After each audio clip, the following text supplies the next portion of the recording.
நமக்கு வியாதி இருப்பதை ஒத்துக்கொண்டு அதற்கு ஏற்ற மருத்துவரிடம் சென்றால் மட்டுமே நாம் சுகமாக்கப்பட முடியும். நாம் அனைவருமே குறைவற்றவர்களாக இருக்க விரும்புகிறோம். அப்படி இருக்க வேண்டுமென்றால் நம்முடைய தவறுகளை நாம் ஒத்துக்கொள்ள வேண்டும். யாரிடம் ஒத்துக்கொள்ள வேண்டும்? அதை அந்த நபர் சரி செய்ய முடியுமா? இன்றைய நிகழ்ச்சியில் தியானிப்போம் வாருங்கள்.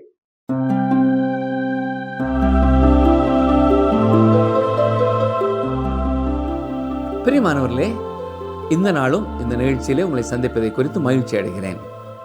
நாம் கடந்த நிகழ்ச்சியிலே யாக்கோபு 4வது அதிகாரம் 5ஆம் வசனம் வரைக்கும் சிந்தித்தோம். கடந்த நிகழ்ச்சியின் இறுதியிலே நாம் எந்தெந்த காரியங்களுக்காக ஜெபிக்க வேண்டும், எதற்காக ஜெபிக்காமல் நாம் விரும்புகிற காரியங்களுக்காக ஜெபித்து கொண்டிருப்பதாலே நமக்கு கிடைக்க வேண்டிய காரியங்கள் கிடைக்கவில்லை என்று பார்த்தோம். யாக்கோபு 4ஆம் அதிகாரம் 6ஆம் வசனம் முதல் இன்றைக்கு நாம் சிந்திக்க போகிறோம். கவனிங்கள், வாசிக்கிறேன். யாக்கோபு 4:6. அவர் அதிகமான கிருபையை அளிக்கிறாரே, ஆதலால் தேவன் பெருமை உள்ளவர்களுக்கு எதிர்த்து நிற்கிறார், தாழ்மை உள்ளவர்களுக்கோ கிருபை அளிக்கிறார் என்று சொல்லியிருக்கிறது. நிகழ்ச்சியை கவனித்துக் கொண்டிருக்கிற அருமையான சகோதரனை சகோதரியே, இந்த வேத ஆராய்ச்சி நிகழ்ச்சியிலே இந்த சத்தியத்தை அடிக்கடி நாம் சிந்தித்திருக்கிறோம். அதாவது, நாம் பல முறை தேவனுடைய கிருபையை அலட்சியம் செய்திருக்கிறோம். தேவன் நம்ம எவ்வளவு கிருபை நிறைந்தவராக இருக்கிறார் என்பதை பல முறை நாம் கவனிக்கிறதில்லை. அவர் கிருபை நிறைந்தவர். கிருபை என்று சொன்னால் தகுதி இல்லாதவர்களுக்கு தேவன் கொடுக்கிற ஆசீர்வாதம். ஆனால் அதை நாம் அன்பு என்றும் சொல்லலாம். தேவன் தமது அன்பினாலே நம்மை ரட்சிக்கவில்லை, அவர் தன்னுடைய ஒரே பேரான குமாரனை நமக்கு கொடுத்தார். அவருடைய கிருபையினாலே தான் நாம் ரட்சிக்கப்படுகிறோம். அவர் அவ்வளவு கிருபை நிறைந்தவராய் இருக்கிறார். ஒருவேளை நீங்கள் சொல்லலாம், ஐயோ, நான் பாவியாக இருக்கிறேன், என் உள்ளத்திலே பெரிய பாவியாக இருக்கிறேன் என்று சொல்லலாம். நீங்கள் தவறு செய்தீர்கள், உண்மைதான். உங்கள் உள்ளத்திலே பாவம் இருக்கிறது. இதை அவரிடத்திலே போய் சொல்லுங்கள். உங்கள் பாவத்தை மேற்கொள்ள அவருடைய கிருபையை தரும்படியாய் கேளுங்கள். அவர் மிகுந்த கிருபையை உங்களுக்கு தருவார். ஜீவனுள்ள தேவனாய் இயேசு கிறிஸ்து பிதாவின் வலது பார்சத்திலே நின்று நமக்காக பரிந்து பேசிக் கொண்டிருக்கிறார். இந்த கிருபையின் காலத்தை நாம் தவற விட்டுவிடக்கூடாது. ஒருவேளை தேவனுடைய கிருபையின் அளவை குறித்து உங்களுக்கு சந்தேகம் வரலாம். உலகத்தில் உள்ள எல்லா மருந்துகளும் வியாதிகளை குணமாக்க முடியாது. ஆனாலும் வியாதி இருப்பதை அறிந்திருப்பவர்கள் அதற்கான மருந்தை எடுத்துக்கொள்ள வேண்டும். அதுபோல தேவனும் கிருபை நிறைந்தவராயிருக்கிறார். அதை நீங்களும் பெற்றுக்கொள்ள முடியும். தனக்கு முன் குடிக்க அருமையான தண்ணீர் இருந்தாலும் அவன் அதை குடிக்காததால் ஒரு மனிதன் மரித்து போகலாம். அவனுடைய வாழ்க்கையை அது காப்பாற்றும் முன் அதன் அருமையை அவன் உணர வேண்டும். அவன் அதை குடிக்க வேண்டும். இந்த உலகத்திலே அநேகர் அழுக்காயிருப்பதனாலே சோப்பையும் தண்ணீரையும் குறை கூற முடியாது. தேவையான அளவு சோப்பு இருக்கிறது, தேவையான அளவு தண்ணீர் இருக்கிறது. ஆனால் சுத்தம் செய்து கொள்ள வேண்டியது அவரவர் பொறுப்பு. தேவன் பெருமை உள்ளவர்களுக்கு எதிர்த்து நிற்கிறார், ஆனால் தாழ்மை உள்ளவர்களுக்கோ கிருபை அளிக்கிறார். நம்முடைய வாழ்க்கையிலே நாம் பாவிகள் என்ற உண்மையை ஒத்துக்கொண்டு அவருடைய கிருபைக்காக அவரை தேடும் பொழுது அவர் நம்முடைய பாவங்களை மன்னித்து நம்மை விடுதலை செய்ய கிருபை நிறைந்தவராய் இருக்கிறார். ஆனால் அந்த கிருபையை பெற்றுக்கொள்ளும் முன் நாம் அதற்கு தகுதி இல்லை என்பதை உணர்ந்து அவருடைய சமூகத்திலே அதை ஒத்துக்கொள்ள வேண்டும். சரி, அடுத்த வசனம் பாருங்கள். யாக்கோபு 4ஆம் அதிகாரம் 7ஆம் வசனம். ஆகையால் தேவனுக்கு கீழ்ப்படிந்திருங்கள், பிசாசுக்கு எதிர்த்து நெல்லுங்கள், அப்பொழுது அவன் உங்களை விட்டு ஓடி போவான். நீங்கள் ஒரு மருத்துவ சிகிச்சைக்காக ஒரு வைத்தியரிடத்தில் செல்லும் பொழுது உங்களை பூரணமாய் அவருக்கு நீங்கள் ஒப்புக் கொடுக்க வேண்டும். எனக்கு கொரோனா வியாதி வந்த பொழுது நான் வைத்தியரிடத்தில் சென்றேன். அவர்கள் அநேக மருந்துகளை எனக்கு கொடுத்தார்கள். ஏன் இவ்வளவு மருந்து என்று நான் யோசித்தேன். ஆனால் அந்த டாக்டர் மீது எனக்கு நம்பிக்கை இருந்தபடினாலே மருந்துகளை எடுத்துக்கொண்டேன். அவைகள் எனக்கு உதவி செய்தன. அதுபோல தேவனுக்கும் நாம் கீழ்ப்படிந்திருக்க வேண்டியது அவசியமானதாக இருக்கிறது. இந்த வசனத்தின் அடுத்த பகுதியில் நாம் பார்ப்பது என்ன? பிசாசுக்கு எதிர்த்து நில்லுங்கள், அப்பொழுது அவன் உங்களை விட்டு ஓடி போவான். நான் எப்படி பிசாசை எதிர்ப்பது என்று ஒருவேளை நீங்கள் நினைக்கலாம். யாக்கோபு இங்கே நடைமுறை காரியங்களை நமக்கு கற்றுக் கொடுத்திருக்கிறார். தேவனுடைய கிருபை நமக்கு உண்டு என்பதை சொன்னார். தாழ்மை உள்ளவர்களுக்கு தேவன் கிருபை அளிக்கிறார் என்றும் கூறினார். வேறு வார்த்தைகளிலே சொல்ல வேண்டும் என்றால், உங்களுடைய சொந்த பலத்தினாலே நீங்கள் பிசாசை எதிர்க்க முடியாது. நீங்களும் நானும் நம்மை சுற்றி தீமையான பல காரியங்களின் தாக்கத்தில் இருக்கிறோம். நாம் அறிந்திருக்கிறபடி எல்லா வகைகளிலேயும் நமக்கு சோதனைகள் உண்டு. இப்படிப்பட்ட நேரத்திலே தான் நமக்கு தேவையான கிருபையை தேவன் தருகிறார். அவர் நமக்கு தரும் காரியங்கள் ஒருபொழுதும் முடிவுக்கு வராது. இதை நீங்கள் பெற்றுக்கொள்ளுங்கள், இது உங்களுக்குரியது என்று சொல்லுகிறார். விசுவாசத்தோடு அவருடைய பலனை பெற்று நாம் பிசாசிற்கு எதிர்த்து நிற்போமா? அடுத்த வசனம் பாருங்கள், யாக்கோபு 4:8. தேவனிடத்தில் சேருங்கள், அப்பொழுது அவர் உங்களிடத்தில் சேருவார். பாவிகளே, உங்கள் கைகளை சுத்திகரியுங்கள், இருமனமுள்ளவர்களே, உங்கள் இருதயங்களை பரிசுத்தமாக்குங்கள். உங்கள் இருதயத்தின் வாசல் அண்டை வரை தேவன் வருகிறார். அதை தாண்டி அவர் வரமாட்டார். அவர் கதவை தட்டுகிறார். நீங்கள் தான் கதவை திறந்து அவரை உள்ளே ஏற்றுக்கொள்ள வேண்டும். யாருடைய வாழ்க்கையிலேயும் அவர் கட்டாயப்படுத்தி உள்ளே நுழைவதில்லை. வெளிப்படுத்தின விசேஷம் 3:20 இதைத்தான் சொல்கிறது. இதோ வாசற்படியிலே நின்று தட்டுகிறேன், ஒருவன் என் சத்தத்தை கேட்டு கதவை திறந்தால் அவனிடத்தில் நான் பிரவேசித்து அவனோடே போஜனம் பண்ணுவேன், அவனும் என்னோடே போஜனம் பண்ணுவான். மார்ட்டின் லூத்தர் ஒரு முறை மைப்புட்டியை எடுத்து பிசாசின் மேலே தூக்கி எறிந்தார் என்று கூறப்பட்டது. இது பைத்தியக்காரத்தனமானது என்று ஒருவேளை ஒருவர் கூறலாம். நீங்கள் பிசாசை வெறுப்பீர்கள் என்றால், எதிர்ப்பீர்கள் என்றால் அது பைத்தியக்காரத்தனமானது அல்ல. இங்கே யாக்கோபு பிசாசை எதிர்த்து நிற்க ஒரு அருமையான வழிமுறையை சொல்கிறார். நீங்கள் தேவனிடத்தில் சேருங்கள், அப்பொழுது அவர் உங்களிடத்தில் சேர்வார். ஆம், நாம் தேவனிடத்தில் சேருகிறவர்களாக இருக்கும் பொழுது பிசாசு நம்மை விட்டு ஓடி போவான். ஏனென்றால் தேவனோடு இருக்க அவன் விருப்பம் கொள்வதில்லை. நீங்களும் தேவனை விட்டு தூரமாய் போகவில்லை என்றால் பிசாசு உங்கள் அருகே வரமாட்டான். எந்த ஒரு ஆட்டுக்குட்டியையும் அது மேய்ப்பனோடும் மற்ற ஆடுகளோடும் இருக்கும் பொழுது ஓநாய் தாக்காது. எப்பொழுது அந்த ஆட்டுக்குட்டி தனித்து தூரமாய் போகிறதோ அப்பொழுதுதான் அது தாக்கப்படுகிறது. மேய்ப்பன் அருகிலே இருக்கும் பொழுது அந்த ஆட்டுக்கு பாதுகாப்பு உண்டு. நம்முடைய வாழ்க்கையின் பிரச்சனை என்ன? பல நேரங்களிலே நாம் ஆண்டவரை விட்டு தூரமாய் போய்விடுகிறோம். அப்பொழுது பிசாசின் தாக்குதலுக்கு உள்ளாகி விடுகிறோம். சரி, யாக்கோபு 4:9 பாருங்கள். நீங்கள் துயரப்பட்டு துக்கித்து அழுங்கள், உங்கள் நகைப்பு துக்கிப்பாகவும் உங்கள் சந்தோஷம் சஞ்சலமாகவும் மாற கடவுது. சில சூழ்நிலைகள் மகிழ்ச்சியை அல்ல துக்கத்தையே நமக்கு கொடுக்கின்றன. பாவத்தை ஒருபொழுதும் லகுவாக நாம் நினைக்கக்கூடாது.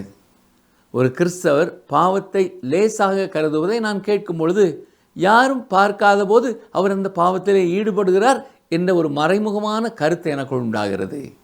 அருமையானவர்களே, நீங்கள் பாவத்தை லகுவாக கருதக்கூடாது.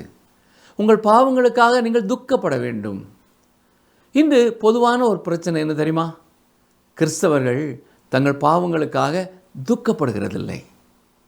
நம் காலத்திலே பல சிறந்த சுவிசேஷகர்களும் சில சிறந்த சுவிசேஷ கூட்டங்களும் இருக்கின்றன. ஆனால் பல சபைகளிலே ஏன் மறுமலர்ச்சி இல்லை? யாக்கோபு இங்கே இந்த வசனத்தின் மூலம் நாம் சிந்திக்க ஏதோ ஒன்றை சொல்கிறார் என்று நினைக்கிறேன். கடந்த காலத்திலே சிறந்த சுவிசேஷகர்களில் ஒருவரான டாக்டர் ஜான் பிரவுனிடம் இதே கேள்வியை கேட்ட பொழுது அவர் கொடுத்த பதில் இதுதான்.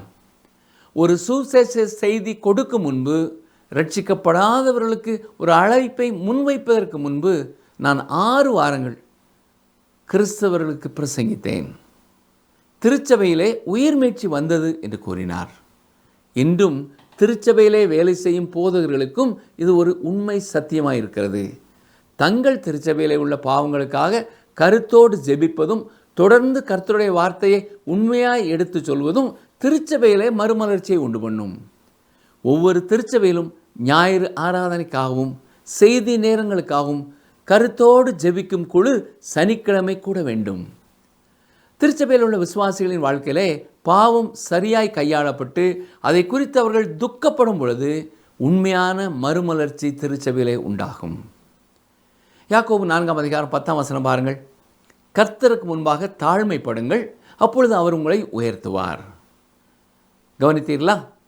அவர் உங்களை உயர்த்துவார். இன்று நாம் நினைப்பது என்ன? நாம் மிகவும் சிறந்தவர்கள், பலசாலிகள், நாம் தகுதி பெற்றவர்கள், நாம் நல்லவர்கள் என்று நினைத்து கொண்டிருக்கிறோம். ஆனால் நம்மிடத்தில் எந்த நன்மையும் இல்லை. பிரியமானவர்களே, இதைத்தான் கர்த்தர் சொல்கிறார். அவரை வசீகரிக்கக்கூடிய எதுவும் நம்மிடத்தில் இல்லை. நாம் செய்ய வேண்டியதெல்லாம் அவரிடத்தில் சேர வேண்டும்.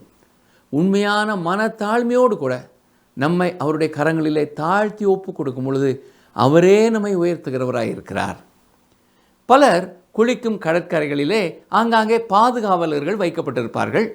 நீச்சல் தெரியாமல் யாராவது தண்ணீரிலே மூழ்குவது போல கவனித்தால் அவர்கள் விரைந்து சென்று அவர்களை காப்பாற்றுவார்கள்.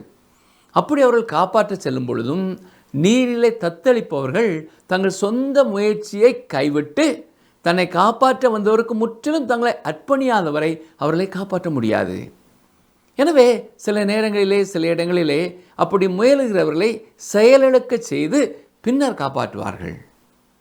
தேவனும் சில நேரங்களிலே நம்மையும் அவ்வாறு செயலிழக்க செய்து நாம் ஒன்று முடியாது என்று அவர் கரங்களிலே நம்மை ஒப்பு கொடுக்கும் பொழுது அவர் நம்மை காப்பாற்றுகிறவராய் இருக்கிறார்.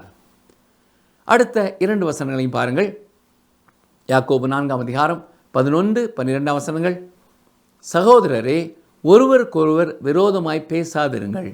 சகோதரனுக்கு விரோதமாய் பேசி தன் சகோதரனை குற்றப்படுத்துகிறவன் நியாயப்பிரமாணத்திற்கு விரோதமாய் பேசி நியாயப்பிரமாணத்தை குற்றப்படுத்துகிறான். நியாயப்பிரமாணத்தை குற்றப்படுத்துவாயானால் நீ நியாயப்பிரமாணத்தின்படி செய்கிறவனாயிராமல் அதற்கு நியாயாதிபதியாயிருப்பாய். நியாயப்பிரமாணத்தை கட்டளையிடுகிறவர் ஒருவரே, அவரே ரட்சிக்கவும் அழிக்கவும் வல்லவர். மற்றவனை குற்றப்படுத்துகிறதற்கு நீ யார்? உங்கள் திருச்சபையிலே மற்றும் ஒரு விசுவாசியை நீங்கள் நியாயம் கேட்பீர்கள் என்றால் நீங்கள் நியாயப்பிரமாணத்தை மீறுகிறீர்கள். அதாவது உங்கள் சகோதரனை விட, அந்த சகோதரியை விட நீங்கள் உங்களை மேலானவர்கள் என்று நினைக்கிறீர்கள். வேறு வார்த்தைகளிலே சொல்ல வேண்டுமென்றால் நீங்கள் உங்களை யார் என்று நினைத்து கொண்டிருக்கிறீர்கள்? உடன் விசுவாசியை நியாயம் தீர்க்கும்படியாக நீங்கள் பேசுவீர்கள் என்றால் தேவனுடைய இடத்தை நீங்கள் எடுத்துக்கொள்ள முயற்சி செய்கிறீர்கள். இன்று 2 வகையான மக்கள் தேவனுடைய இடத்தை எடுத்துக்கொள்ள முயற்சி செய்கிறார்கள். நீங்கள் சொல்லும் ரட்சிப்பெல்லாம் எனக்கு தேவையில்லை, நான் நல்லவன், நீங்கள் உங்கள் வேலையை பாருங்கள், நானே என்னுடைய இரட்சகன் என்று சொல்கிறார்கள். ஆனால் அருமையானவர்களே, அவருடைய வேதம் நமக்கு சொல்வது என்ன? இயேசு கிறிஸ்து ஒருவரே இரட்சகர். இன்னும் சிலர் எப்படி தேவனுடைய இடத்தை எடுத்துக்கொள்ள முயற்சிக்கிறார்கள் என்றால் அவர்கள் மற்றவர்களை நியாயம் தீர்த்து கொண்டே இருப்பார்கள். ஆனால் தங்களை தாங்களே அவர்கள் ஆராய்ந்து நிதானிக்கிறதில்லை. ஆனால் மற்றவர்களை எப்பொழுதும் குற்றம் சொல்லிக்கொண்டே இருப்பார்கள். ஆனால் யாக்கோபு இங்கே என்ன சொல்லுகிறார்? நியாயம் தீர்ப்பது தேவனுடைய பொறுப்பு. இயேசு கிறிஸ்து சொன்னது உங்களுக்கு ஞாபகம் இருக்கிறதா? வாசிக்கிறேன். யோவான் 5ஆம் அதிகாரம் 22ஆம் வசனம். அன்றியும் பிதாவை கனம் பண்ணுகிறது போல எல்லாரும் குமாரனையும் கனம் பண்ணும்படிக்கு பிதாவானவர் தாமே ஒருவருக்கும் நியாய தீர்ப்பு செய்யாமல் நியாய தீர்ப்பு செய்யும் அதிகாரம் முழுவதையும் குமாரனுக்கு ஒப்பு கொடுத்திருக்கிறார். இன்று சில கிறிஸ்தவர்கள் செய்யும் காரியம், இயேசு கிறிஸ்துவே நீர் கொஞ்சம் தள்ளி உட்காரும், நான் உமக்கு உதவி செய்கிறேன், நாம் ஒரு உயர்மட்ட நீதிமன்றம் உண்டாக்குவோம், அதில் நானும் நீதிபதிகளிலே ஒருவனாய் உட்காருகிறேன் என்று சொல்கிறோம். ஆனால் யாக்கோபு சொல்வது என்ன? நம்மை நாமே நாம் நியாயம் தீர்த்து மனத்தாழ்மையுடன் கர்த்தரிடத்திலே செல்ல வேண்டும். வசனம் 13 பாருங்கள். யாக்கோபு 4:13. மேலும் நாங்கள் இன்றைக்கு அல்லது நாளைக்கு இன்ன பட்டணத்திற்கு போய் அங்கே 1 வருஷம் தங்கி வியாபாரம் செய்து சம்பாத்தியம் பண்ணுவோம் என்கிறவர்களே கேளுங்கள். விசுவாசிகள் செய்யும் மற்றும் ஒரு காரியத்தை இங்கே யாக்கோபு சொல்லுகிறார். நாம் பெரிய திட்டங்களை வகுக்கிறோம், நீண்ட கால திட்டங்களை போடுகிறோம். ஆனால் எதிர்பாராத நிகழ்வு நம்முடைய வாழ்க்கையிலே வரும். அப்பொழுது அவைகளை விட்டுவிடும் சூழ்நிலைகளை சந்திக்கிறோம். எனவே நம்முடைய சொந்த ஞானத்தையும் சொந்த விருப்பத்தையும் கொண்டு திட்டங்களையும் தீர்மானங்களையும் செய்யக்கூடாது. ஏன் நாம் அப்படி செய்யக்கூடாது? யாக்கோபு 4:14 பாருங்கள். நாளைக்கு நடப்பது உங்களுக்கு தெரியாதே. உங்கள் ஜீவன் எப்படிப்பட்டது? கொஞ்ச காலம் தோன்றி பின்பு தோன்றாமற் போகிற புகையை போல் இருக்கிறதே. ஆம், நாளைக்கு நடப்பது நமக்கு தெரியாது. நம்முடைய வாழ்க்கை கொஞ்ச காலம் தோன்றி பின்பு தோன்றாமல் போகிற புகையை போலத்தான் இருக்கிறது. நாம் மலைப்பாங்கான பிரதேசங்களிலே பயணப்படும் பொழுது திடீர் என்று நம்முடைய பாதையை மூடும் மேகங்கள் வருவது போல திட்டமிட்ட வேகத்திலே நாம் தொடர்ந்து செல்ல முடியாது. தேவனை விட்டு நம் சொந்த வழிகளிலே திட்டங்களையும் பின்பற்றுவோம் என்றால் நமது வாழ்க்கையிலே தோல்வியை தான் சந்திப்போம். உலகத்திலே மனிதனை தவிர மற்ற எல்லாம் தொடர்ந்து நீண்ட காலங்களாக பயனளிக்கும் காரியங்களாக இருக்கின்றன. வானத்தில் இருக்கும் சூரியனை பாருங்கள், எத்தனையோ காலமாய் தொடர்ந்து தன்னுடைய பணியை அது செய்து கொண்டே தான் இருக்கிறது. தேவன் படைத்த சந்திரனை பாருங்கள், அதுவும் தன்னுடைய பணியை செய்து கொண்டே இருக்கிறது. தேவனோடு தொடர்பில்லாத மனிதன், தேவனோடு சேர்ந்து நடக்காத மனிதன் தோல்வியையே சந்திக்கிறான். மனிதனின் வாழ்நாள் 70 ஆண்டு காலம், பலத்தின் மிகுதியினாலே 80 ஆண்டு காலம். ஆனால் அதுவும் வேதனை நிறைந்தது என்றுதான் வேதம் சொல்கிறது. இந்த காரணத்தினால்தான் உன் வழிகளிலெல்லாம் அவரை நினைத்துக்கொள், அவரே உன் பாதையை செவ்வை பண்ணுவார் என்று நீதிமொழிகள் 3:6 வாசிக்கிறோம். இதைத்தான் யாக்கோபு சொல்லும் பொழுது யாக்கோபு 4:15 ஆதலால் ஆண்டவருக்கு சித்தமானால் நாங்களும் உயிரோடு இருந்தால் இன்னதை செய்வோம் என்று சொல்ல வேண்டும் என்று கூறியிருக்கிறார். நம்முடைய காலங்கள் எல்லாம் கர்த்தருடைய கரத்திலே இருக்கிறது.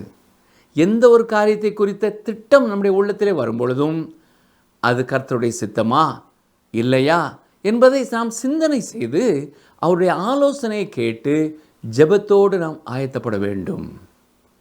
அடுத்த வசனம் பாருங்கள், யாக்கோபு 4:16. இப்பொழுது உங்கள் வீம்புகளில் மேன்மை பாராட்டுகிறீர்கள், இப்படிப்பட்ட மேன்மை பாராட்டல் யாவும் பொல்லாங்காய் இருக்கிறது. நம்முடைய சொந்த திட்டங்களிலும் நம்முடைய சொந்த வழிகளிலும் நாம் பெருமைப்பட்டுக் கொள்வோம் என்றால் அது தேவனுக்கு விரோதமான பாவமாயிருக்கிறது. ஆம், நாம் ஏற்கனவே பார்த்தது போல பெருமை உள்ளவர்களுக்கு தேவன் எதிர்த்து நிற்கிறார், தாழ்மை உள்ளவர்களுக்கோ கிருபை அளிக்கிறார். சரி, யாக்கோபு 4:17. ஆதலால் ஒருவன் நன்மை செய்ய அறிந்தவனாய் இருந்தும் அதை செய்யாமற் போனால் அது அவனுக்கு பாவமாயிருக்கும். தங்கள் சொந்த வியாபாரத்தை குறித்து அதன் வளர்ச்சிக்கான திட்டங்களை குறித்து யோசித்து கொண்டிருக்கிறவர்கள் பல நேரங்களிலே தங்கள் அருகில் தேவையோடு வேதனையோடு இருக்கிறவர்களின் தேவைகளை கவனிக்காமல் போய்விடுவதற்கு வாய்ப்பு இருக்கிறது. ஆனால் தேவனை சார்ந்து தேவனுடைய விருப்பத்தை அறிந்து தங்கள் வழிகளில் எல்லாம் அவரை நினைத்து தங்களுடைய பணியை திட்டம் செய்கிறவர்கள் வெற்றியை பெறுவார்கள் என்பதிலே சந்தேகமில்லை. ஆனால் அப்படி செய்யாமல் தங்களை குறித்து மட்டும் யோசிக்கிறவர்கள் செய்ய வேண்டிய நன்மைகளை மறந்து போய்விட வாய்ப்பு இருக்கிறது. இதனால் தான் ஒருவன் நன்மை செய்ய அறிந்தவனாய் இருந்தும் அதை செய்யாமல் போனால் அது அவனுக்கு பாவமாக இருக்கும் என்று யாக்கோபு எச்சரிப்பு கொடுக்கிறார்.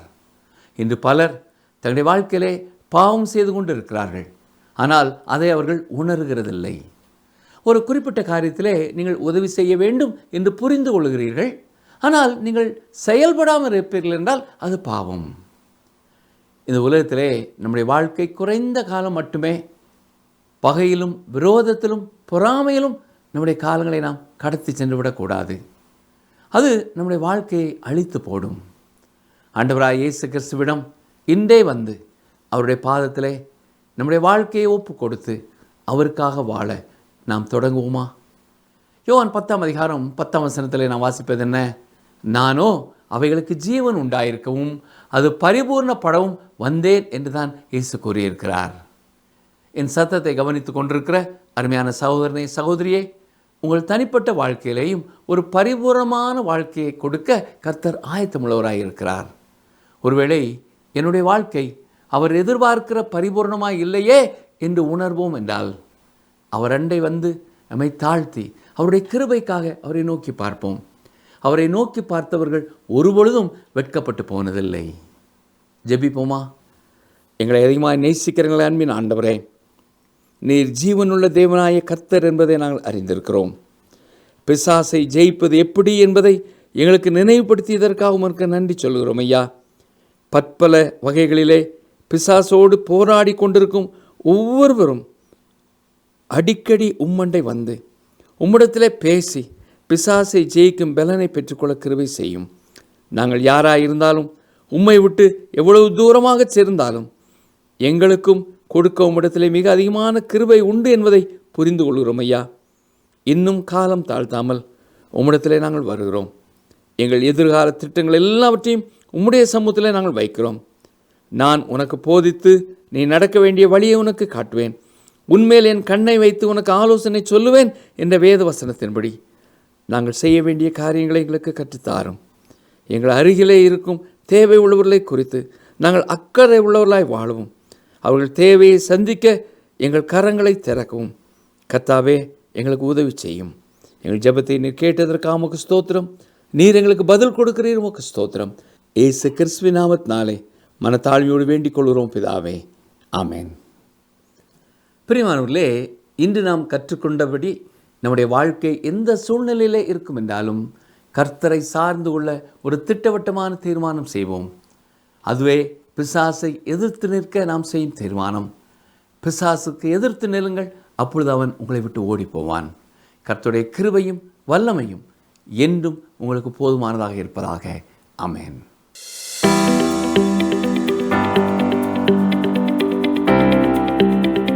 இயேசு கிறிஸ்து சிங்காசனத்தில் தன்னோடு கூட உட்காரும்படிக்கு அருள் செய்வேன் என்று சொன்னது யாருக்கு?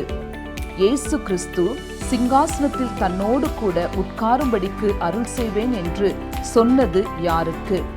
ஆப்ஷன் ஏ, ஜெயம் கொள்ளுகிறவனுக்கு. ஆப்ஷன் பி, சோதனைகளை சகிப்பவனுக்கு. ஆப்ஷன் சி, பாவம் செய்யாதவனுக்கு.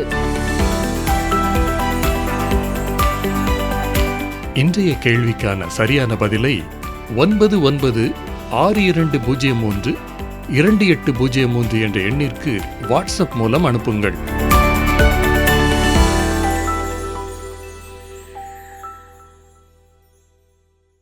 நம் குறைவுகளை கிறிஸ்து இயேசுவுக்குள்ளாக நிறைவாக்கும் தேவன் இந்த நாளிலும் உங்களோடு கூட இடைப்பட்டிருப்பார் என்று நம்புகிறோம் நேயரே. அனுதினமும் இந்த நிகழ்ச்சியில் கலந்து கொள்ளும் உங்களை உன்னத ஆசீர்வாதங்களால் நம்முடைய பிதாவாகிய தேவன் ஆசீர்வதிப்பாராக. நாம் எவ்வளவு பெரிய தவறு செய்தாலும், மகா பாவிகளாய் இருந்தாலும், பிதாவின் கிருபாசன தண்டையில் நமக்கு கிருபை உண்டு, இரக்கம் உண்டு, உன்னத பலன் நம்மை வந்து மூடும். நாம் செய்ய வேண்டியது ஒன்றே ஒன்றுதான். நாம் எப்படி இருக்கிறோம் என்பதை அவரிடம் ஒத்துக்கொண்டு மீட்பின் பாதையில் நடப்பதுதான். இந்த நிகழ்ச்சி உங்களுக்கு பிடிச்சிருக்கா? அப்ப இப்பவே மிஸ்டர் கால் கொடுங்க. பரிசு வெல்றது நீங்களாவும் இருக்கலாம்.